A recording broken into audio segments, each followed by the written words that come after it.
Hello, and welcome to yet another episode of the Back to the TARDIS podcast, the podcast where we take a look at every single episode of the 2005 revival of BBC's Doctor Who. I'm Jeff. I'm Skylar.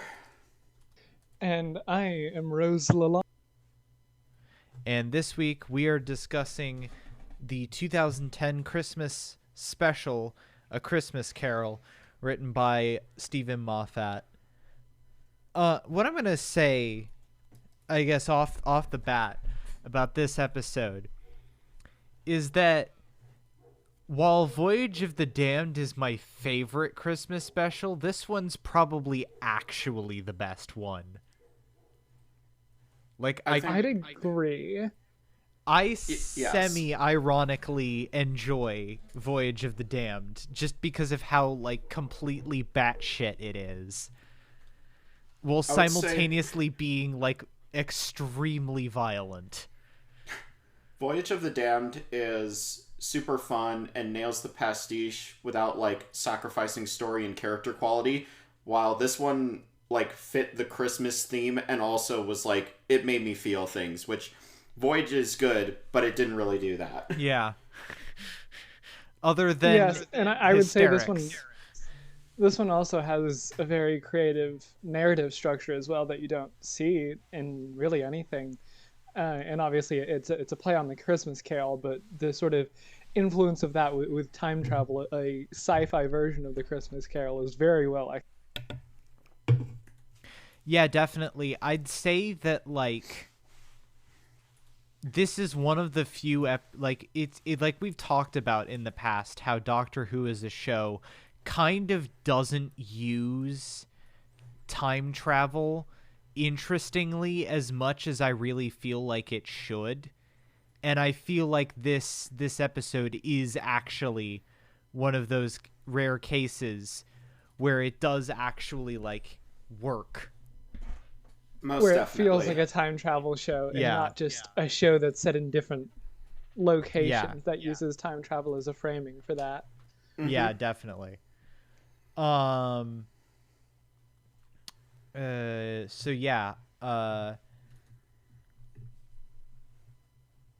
So we start off on this spaceship, fancy gleaming spaceship that's currently crashing. Amy and Rory come in, quite cleverly reusing already existing costumes so they didn't have to pay money to make new ones. Yeah, it's very convenient how this one takes place right afterwards. Yeah. I just want to know what kind of roleplay involves modern police person and Centurion. Hey, man. I mean, hey, go for it. Never underestimate human creativity. Don't forget the line from The Good Place about how a majority of new actions that have to be assigned points are sex things. So true. Off to a great start. Yeah. Meanwhile, down on the planet, we are introduced to the Scrooge of this story, one Kazran Sardik, played by Michael Gambon. What I really think that he's really flexing in this one, I have to say.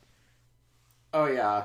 I said in the chat earlier that, like, Peter Capaldi's voice might have the most gravitas of any character in New Who, but Michael Gambon is up there. I love him in... Okay, I'm going to say the Forbidden franchise. I love him in his role in Harry Potter. Sue me. He brings good gravitas to that. And he brings good gravitas to this role. Yeah.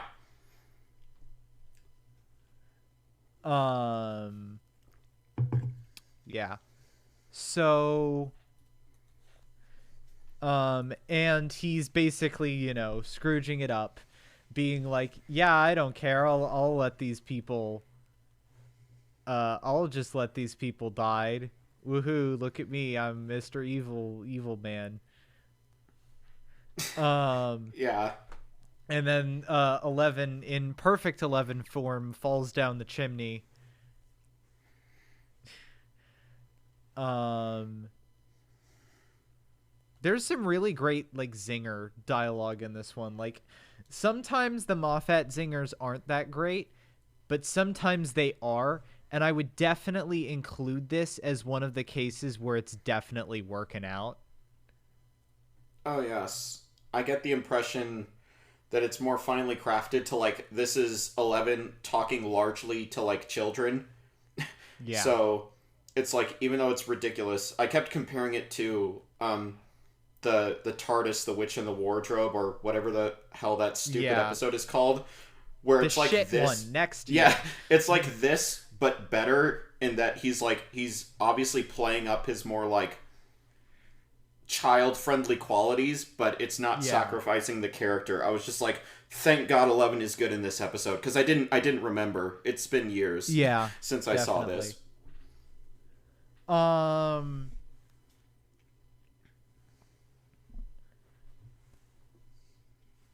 Yeah, but yeah, no, and there's really like good lines like, do you know in 900 years of time and space I've never met anyone who wasn't important before. Like this really especially is like, I think this is like, I guess maybe it doesn't have quite as much of the anger or the darker side, but this is a very well balanced portrayal of 11. I'm gonna keep it in mind when it really starts to go off the rails. I think more in series 7 than series 6. The things that are bad about series 6 aren't because 11 goes off the rails. I'm not even going to begin to comment on how 11's like, there is no such thing as isomorphic controls, when he's literally already had this shown to him, like, what was it, 3 years ago? It wasn't that long ago. Yeah, with the Master, there's a couple. I'll just put out a blanket statement right here. This isn't a perfect like narrative or like plot episode. There's definitely like small niggles and like plot holes and contradictions you can find in it. Hey, nothing's perfect. Yeah, exactly. Except for Dalek by Rob Shearman. So true. But what it does make up for in those like small contradictions is using them to tell a compelling story. And that's what I'll say time and time again until we have to make it a drinking game, like the Chibnall Bad thing, is that I'm okay with concessions in story integrity and having the plot make sense totally if it's in the service of something good. And I think a lot of this is good. So yeah, I'm a FF7 remake fan who says shit needs to make sense to be cool. Exactly. There's probably a Homestuck joke that could be made here, but I haven't read Homestuck in years, so I'm not the person to make that one. You would think that would be the point where I would jump in and make some sort of joke, but nothing occurred to me. We'll do it in post. Yeah, I was going to say Kingdom Hearts, but here's the thing. As someone who's played all of those in order in a very short like time period together, Kingdom Hearts makes perfect sense to me.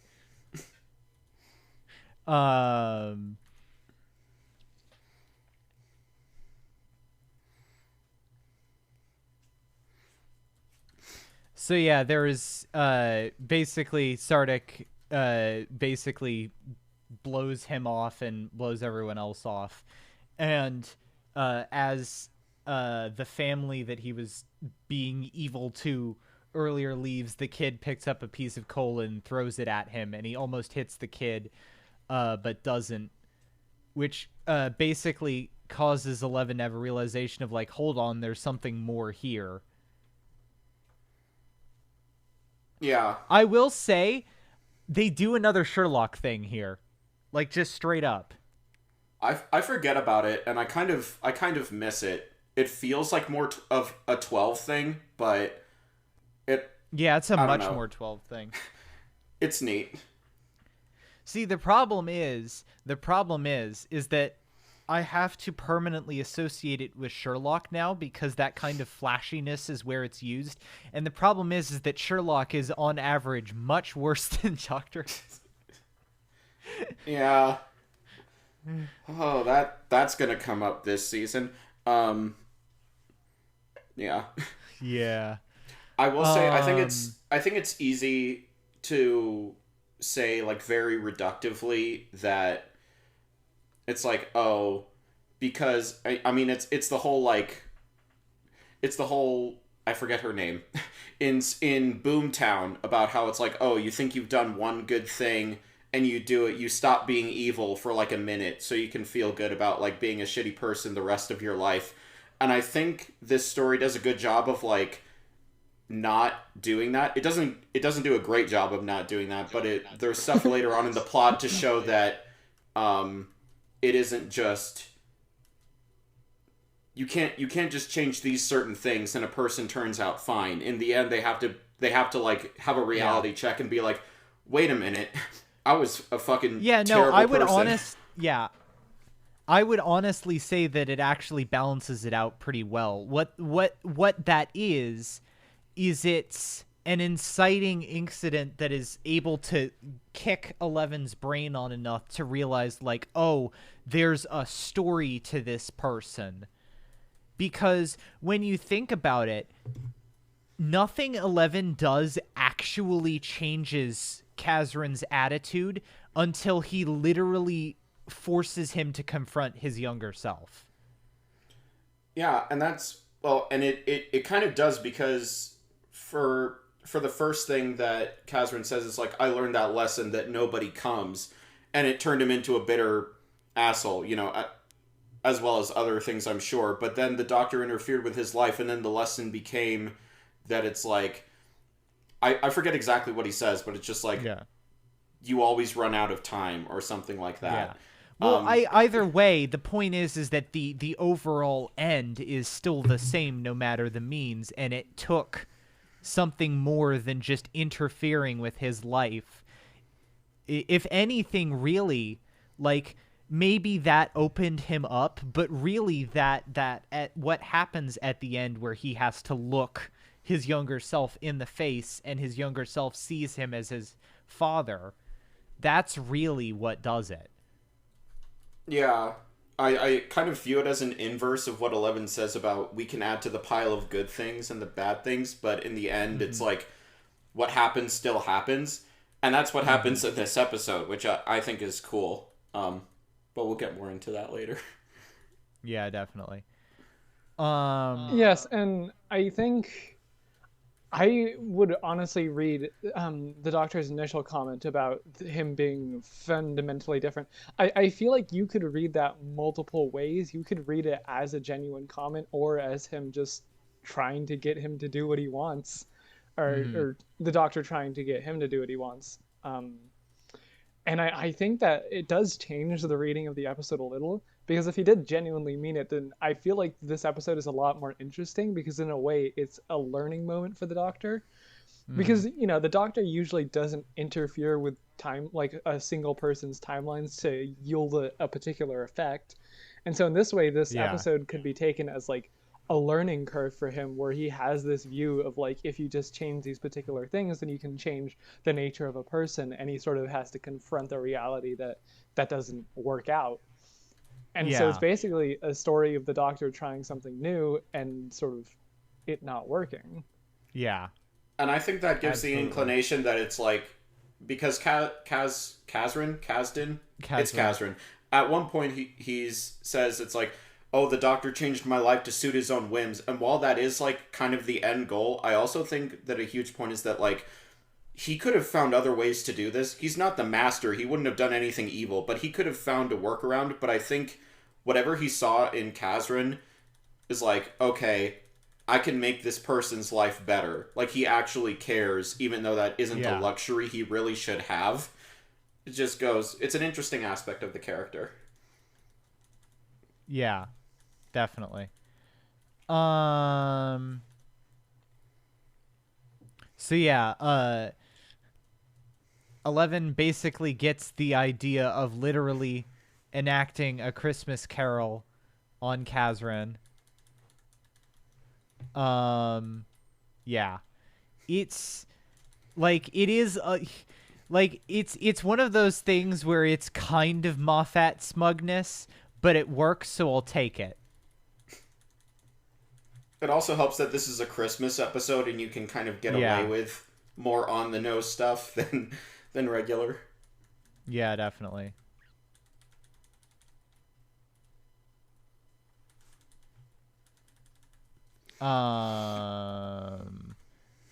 So yeah, he basically travels back to Kazran's past when he was a child, and basically becomes his babysitter. I am 100%. Now that's a Homestuck moment. Something something. The baby is you. Something something. Good stuff. So yeah, and he basically you learn that young Kazric wanted to see one of these fish that swim through the sky on this planet. But his father was like, "No, I am an evil capitalist man, and you will not see the fish because they're dangerous." So 11 shows up and is like, "Woo, I'm Mr. Fun Doctor Man," and it's definitely like, you definitely see that, like, yeah, this incarnation was forged in interactions with children. Yeah. There's the great throwaway line where he pulls out the psychic paper and is like, "See, this says that I am officially recognized as a mature and responsible adult." And he's like, "No, it doesn't. It just has a bunch of squiggly lines." And he's like, "Oh shit, I finally told a lie so big that it shorted it out." That was good. Yeah, that was a very amusing moment. Yeah, and there's a lot of very good dialogue in this episode. I think one thing we sort of skipped over was his dialogue with Amy, where she sort of goes like, "Are you lying to me?" And he goes, "No." Yeah. and then she's like, "You can't just lie to me. I'm not, you can't just lie to me as if I'm too dumb to understand what's going on." And then Rory asks, "Is he lying?" And she just goes, "No."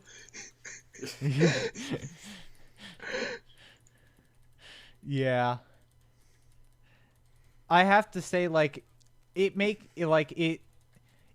kind of makes sense why Amy and Rory are sidelined in this episode, because usually in the past the Christmas specials have had celebrity guest stars, and the past few years they haven't had active companions to work with.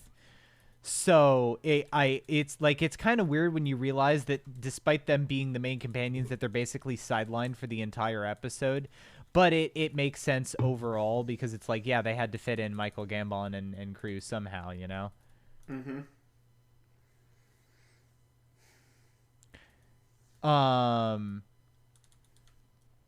So yeah,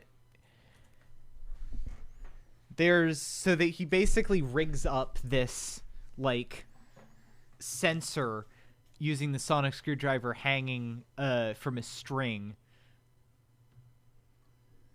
Oh, I forgot the line where he's like, "Oh, dangerous, we're boys. And you know what boys say in the face of danger? What? Mummy." Yeah.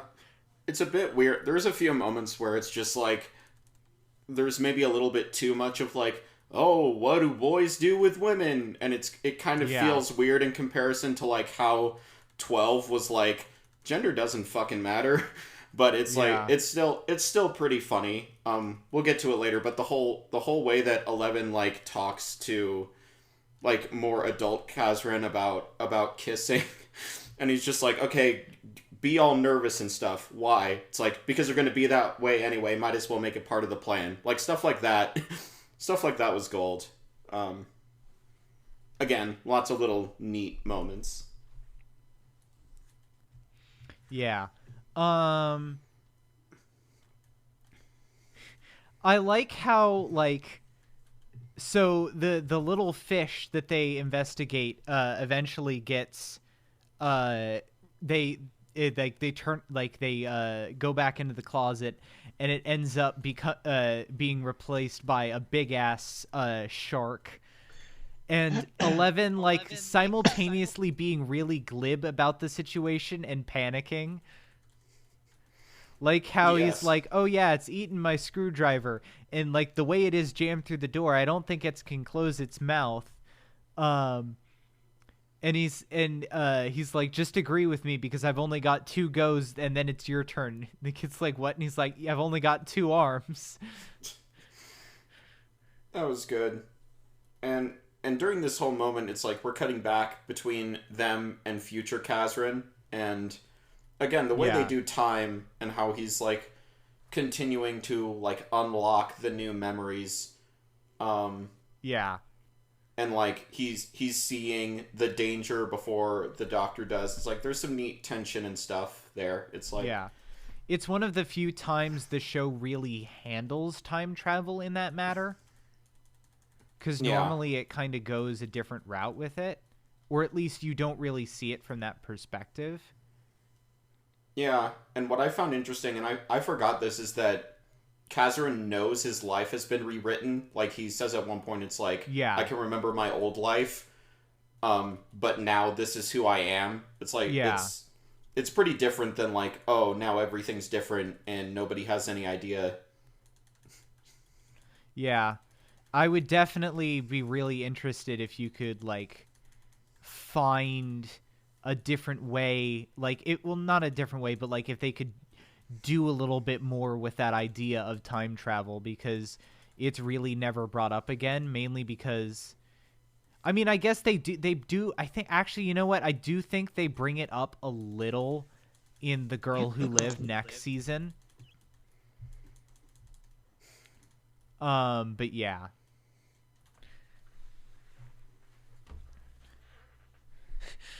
The little thing where he's like, oh, what's the code?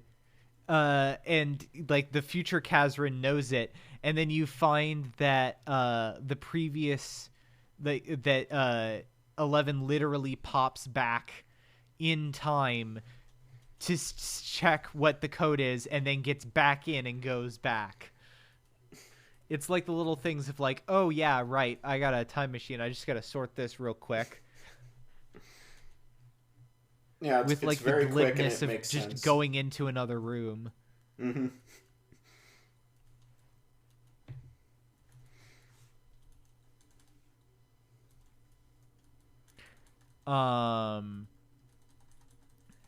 So yeah, we're then, as they go into the fog, are introduced to Abigail, who is played by Welsh opera singer Catherine Jenkins, who I believe this was actually her first acting role.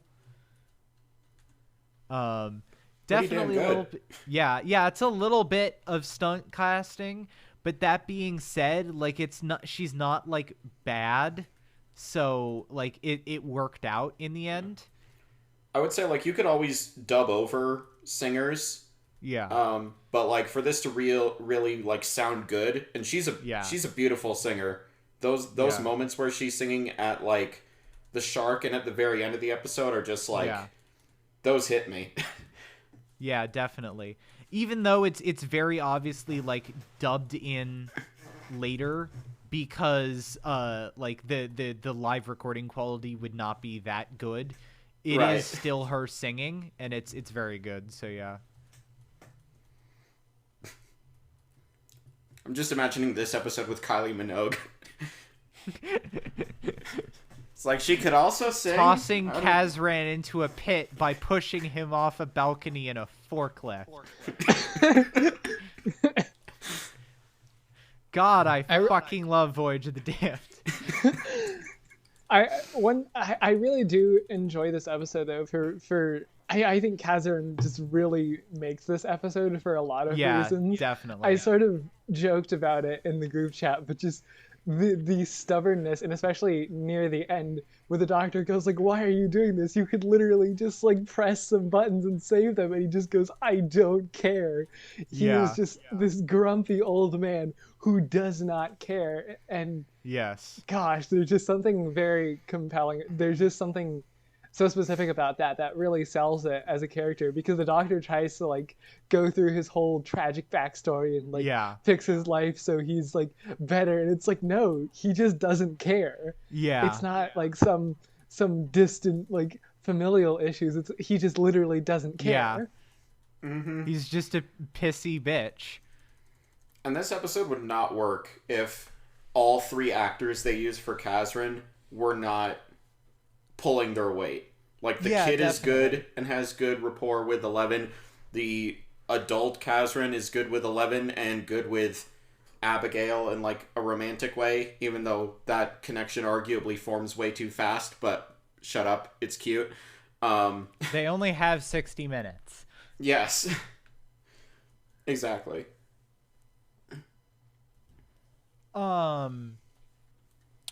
Yeah, it's very much like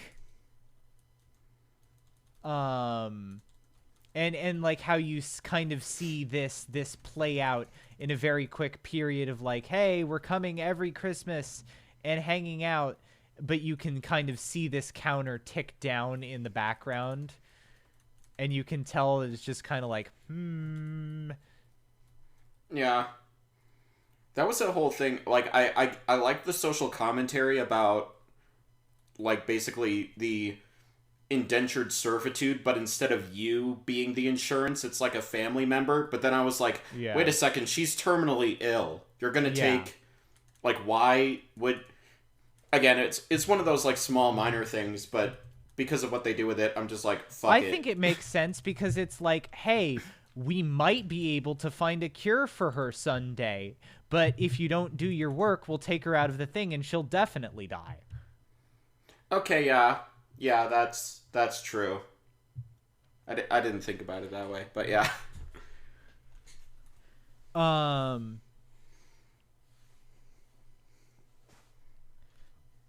So yeah, and of course they ride the fish, and it's like, ooh, okay, it's not a trailer shot, but it's definitely, I can confirm, it's a back of the DVD box shot.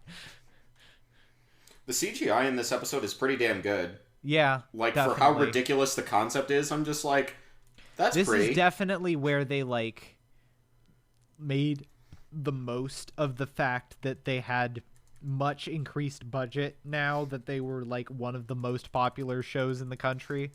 Yeah. And was getting overseas appeal, though definitely nowhere near as much as they were going to get next season. Yeah, and that's another thing I'll praise about this episode. It's like, aside from the proper use of the Christmas and of the Christmas implementation and the time travel, it's just like, this idea of this world is pretty damn cool. Yeah. And it's not just like, oh, it's magic. Like, they have a scientific explanation, but then he's like, no, shut up. They just like the singing. Like, you can get the cutesy kind of thematic, emotional aspect and the, like, sci-fi aspect, and it's like neither really overshadow the other with how they, like, fix things in the end. It's like, it's pretty well balanced, like, especially for a Christmas episode, which we tend to see get less effort put into them than this. And while it's technically not higher budget than, say, well, actually it might be higher budget. I don't know what the budget under Chibnall is like, but, like, it feels like it hits that high budget Doctor Who episode vibe more than most of Chibnall. Like, it feels authentically higher budget. And used with a purpose instead of being like, this ain't your grandpappy's Doctor Who. Hey, you guys like lens flares and shit color grading? When are we getting a Snyder cut for this episode? No, we need the Rachel Talalay cut of Twice Upon a Time that's an hour and a half long. True. That's an old meme. Anyways. Remember when director's cut didn't mean literally every fucking thing you shot? Anyways. And some things that you didn't originally shoot. I'm Joker. Thinking about yes. How he doesn't even say we live in a society, man. What the fuck even is the point? Okay, this is a huge tangent, but I have to get this out of here. Apparently, in a sequel, and Zack Snyder was probably talking out his ass. He was like, "Oh yeah, in the sequel to my planned Justice League, Batman and the Joker would have sat down at this table with like their allies, and it would have been a final supper type of thing." And together they would tell the story. And together they would tell the story of the death of Jason Todd. And I'm just like, Zack Snyder, you literally throw Jesus imagery out there for no fucking reason. Like, I'm a Christian, but Jesus Christ, literally. Anyways. What's the fucking meme? It's Jesus Christ, Zach. This is the 6th time you've shown Jesus Christ in class.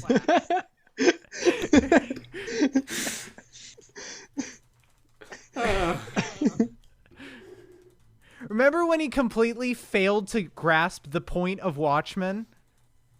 Remember when he put a Fountainhead reference in his Justice League cut? That's an actual thing. Nice. Yeah, remember anyways. when he, a known Rand fan, made a fucking adaptation of an Alan Moore, noted anarchist and wizard Alan Moore comic? Oh my god. All right. Back to a much better written episode. Enough about Zack Snyder. I forgot that the fucking, like, I remember the Marilyn Monroe joke, but I thought it was in like season 6 proper and not in this episode. This is an 11 horny moment that I can get behind because it isn't actually 11 being horny. He's just like, wait, it's someone else she wants to being get horny married. and he's just dragged into it. So yes, 11 steps out and we move on to the ghost of, I honestly, like, even I like, the last time that I watched this episode was only about a month ago, but even then I still forgot that, like,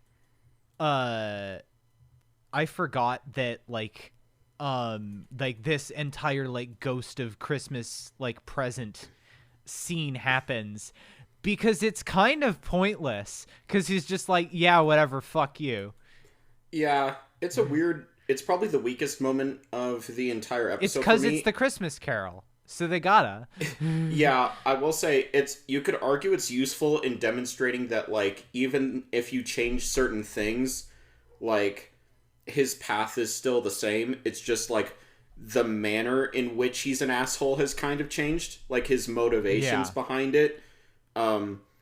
Like, the episode picks up right back up again when we reveal that, like, oh, I'm showing you your future right now. Like, when that moment happens, it's like gold for the rest of the episode. But it's just that small Christmas present sequence, which is kind of like, it's alright. Yeah, definitely.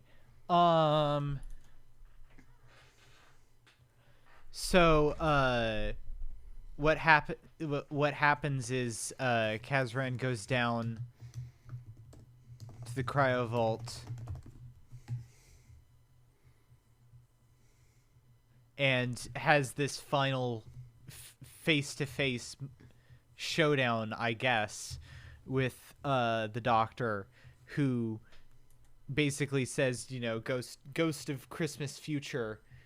And there's the nice spin on of it where it's an interesting take, where it's still the idea of, if you continue down this path, you will die a broken and depressed man. But instead of showing it to the person himself, it's showing it to their past self. Yeah. And as I said, I really think this is really, like, the heart of the point of the episode of it's not about that Kazran didn't do this one thing. It was that the realization of, despite not wanting to become his father, he has become his father. Like, 11 says that you're different, and he says that, he means that in the sense of, you can change and you didn't start out like this. But where he is right now, he is functionally indistinguishable, which is why, like, Michael Gambon is double cast. Yeah, it works in this instance. And instead of being played I off think as some like world building bullshit, it's thematically relevant. I think one of the things that makes this episode work very well is that there is just an actual message to it about the Yeah. nature of what it means to like grow as a person. And Yeah. I think that's something we don't get enough in Doctor Who episodes, like a very coherent and complicated message that sort of plays out in one that the Doctor learns along. Yeah. Yeah, definitely. And if anything, it honestly, like, having seen a bunch of versions of the Christmas Carol, A Christmas Carol is a good story. Like, it's definitely a classic, but this honestly in some ways feels a little bit more nuanced than A Christmas Carol, because A Christmas Carol is basically, yeah, Scrooge had a shit life and now he's a bitter old man. And then he basically realizes that if he continues to be a bitter old man, he will die completely alone and forgotten, and that snaps him out of it. But that, like, this honestly, I can't believe I'm saying that Stephen Moffat has more nuance and interesting things to say than Charles fucking Dickens. Hey, What the hell is going on? Yeah, it's and that's the weird thing. It's like a lot of adaptations of the Christmas Carol they either don't deliver that like I've changed message properly, or they exaggerate Scrooge's evil features so much that it's unbelievable that he could change in this amount of time.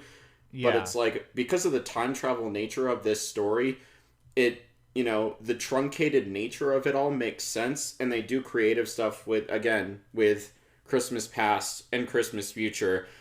Christmas present is basically the only thing that's like, you could say is like the closest one-to-one in between the two stories, and it's the weakest. So yeah. Also, they managed to do it without having any Muppets, and that's impressive. Because as we all know, the Muppets Christmas Carol is the best one. This is true. I will point out, this is another instance of like where I could nitpick, but I don't care. Kazran hugs his younger self, and Reapers don't show up. Yeah, we've already discussed this. We have already discussed this. Reapers were an interesting concept, but they were kind of a mistake, and I hate to do this to my boy Paul Cornell, and as much as I love that episode, I kind of just consider the vast majority of it non-canon. Or at least that the Reapers were there because of a special circumstance and not that they will always appear. Yeah, I kind of more think about it's like, okay, she saved a dead person and then she like held herself as a baby. Yeah. That's kind of my it's a bullshit. Yeah, I think it's specifically that thing. Like it was no, actually no, you know what? I remember now. It's not just that she touched herself and it was all these things. It was actually that time was already weakened. Yeah, because that's what I mean. Not only did she save her dad, she also looped back and overwrit her own actions there to save her dad. Yeah, like a double paradox, and then she did that. So yeah, it there can was be a bunch of fuckery in a short period. It can be explained away. Again, I don't like actually care. It's just like one of those instances where it's just like, yeah, if you have a better idea that like makes it so the story is better, go for it. I kind of, again, you could nitpick. It's like, why does he like move to like hit his younger self when he sees him?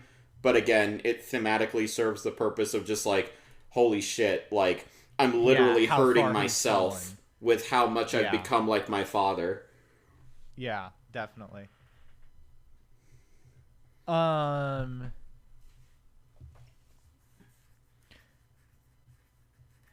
So he changes his mind, but he actually realizes that in doing that, he's actually been locked out from the machine. So what they do is they decide to let Abigail out for the last time so she can sing to the fish and let them through. Powerful stuff. Yeah, definitely. And again, this goes to like obviously there's a chorus backing her. They obviously like had the they dubbed the sound in studio, which is like that's the proper choice to make. Yeah. It's I this is going to be a random comparison, but I take this singing moment over the singing moment in Rings of Akaten 10 times out of 10. Definitely.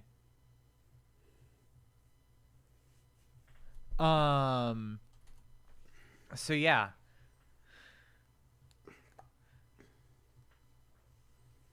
And Amy and the Doctor and Amy and Rory basically fly off, not into the sunset, but basically, metaphorically, into the sunset as we move on to a new season. So yeah, I'm going to open the floor up for if anybody else has anything they'd like to say before we move on to ratings. I just like the concept of this world. It's creative. There's steampunk elements, like with the camera and everything, and the look of the buildings and what people are wearing, and the fish and the clouds. It's like I look at this episode when I'm watching it, and I'm just like, how the fuck do you come up with this stuff? It's one of the few times where I genuinely feel like, okay, Moffat, you actually did something here. Yeah, definitely. That's it. All right. So yeah, moving on to ratings. This episode is very, very good. As I said, I still like Voyage of the Damned more, but I can still 100% state that this is the better Christmas special overall. Yeah. So, it's great acting, a great use of the Christmas Carol idea and like structure. And like a good way to make this episode feel Christmassy and tied to Christmas, without being like, oh yeah, this is a Christmas special, and also without being like not a Doctor Who episode.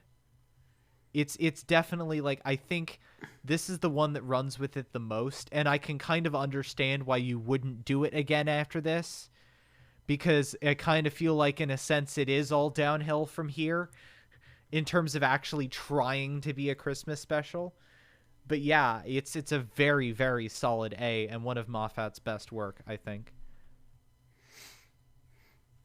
Yeah, I think this is my favorite Christmas special so far. Voyage is good if I just want to have like a stupid, fun, over the top drama, over the top character, just like balls to the wall fun. If I want that, then I'll watch Voyage. If I want just like an overall well-constructive, creative, emotionally resonant, narratively consistent, somewhat like solid episode that doesn't just work as a Christmas special, but like as its own episode, I'd argue. Like yeah, this is great. Great actors, great chemistry, good implementation of the concept of the show that isn't normally used. Just a lot of things are firing on all cylinders. Maybe it's just there are small nitpicks I could do with this episode, and that I have made, but honestly, like the overall product, I think this is an S for me. I think this is the only S Christmas special that we have, honestly. All right.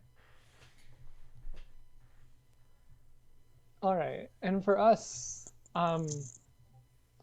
yeah, it's a very compelling episode, to be sure, and it has a lot of very unique elements that a lot of episodes don't have. It has a very creative narrative structure, as well as just very solid acting supporting it throughout. And not to mention, just it does a lot with the Doctor as a character that I don't think a lot of episodes are willing to delve into, in terms of actually having him develop his worldview over the course of the episode and come up with the limitations of his own beliefs, and then having to adapt to that to try to save people. And he, in a way, it's sort of an enemy he can't beat, in the sense Yeah. that he can't just use his magic space boy powers to will this guy into doing what he wants. He has to sort of compromise with himself and work around it. He has to work around this person. And I think that introduces a very creative dynamic, and just the ways that plays out are very well done. My only minor criticism would be that it didn't hold our attention as much as some episodes have. But narratively and writing wise, it's just very compelling and very excellently put together. And I would say it's a 9.25. I'll say that. Fair enough. Yeah. All right. Until then, next time we will be discussing the 2-part Series 6 opener, The Impossible Astronaut and Day of the Moon, which means, oh boy, gang, we get to talk about the fucking silence. Yay! Ooh, yippee. Yeah. Until then, you can follow the podcast at B2 TARDIS Pod, and you can support us on Patreon for a number of benefits, such as the ability to get episodes a day early, the ability to listen in live to episodes being recorded, and potentially even the ability to guest star on an episode of your choosing. I'm Jeff. You can follow me on Twitter at WheatleyDL. I'm your favorite singing icebox, and you can find me on Twitter at skyhigh9_5. I am Rosalind, and you can find me and all of my other brain friends at NestQuixotic on Twitter.com. And we will see you all